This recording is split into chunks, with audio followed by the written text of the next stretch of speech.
कहानी का नाम अनजानी परछाई। गांव के किनारे एक पुराना सुनसान हवेली था जिसे लोग भूत बंगला कहते थे। कहते हैं कि वहां रात को अजीब अजीब आवाजें आती थीं।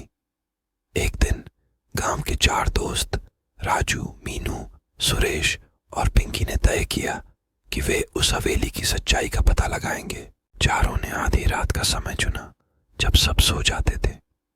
वे धीरे धीरे हवेली की तरफ बढ़े। हवेली के दरवाजे पर पहुंचते ही अचानक एक तेज हवा का झोंका आया और दरवाजा अपने आप खुल गया।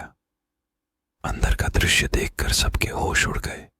हर तरफ धूल और मकड़ी के जाले थे।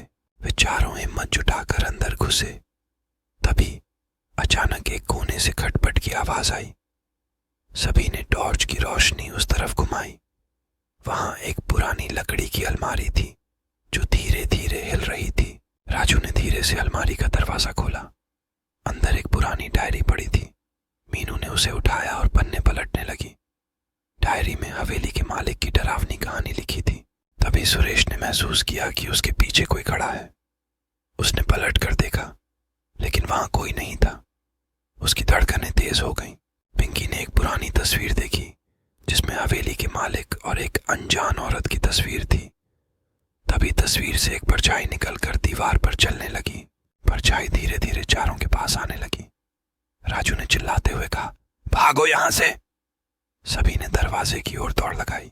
दरवाजा अचानक बंद हो गया और चारों अंदर फंस गए। चारों की सांसें अटकी हुई थीं। मीनू ने हिम्मत दिखाते हुए दीवार पर टंगी घंटी को जोर से बजाया।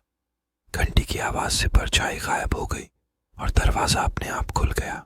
चारों ने एक दूसरे को देखा और तुरंत हवेली से बाहर निकल गए।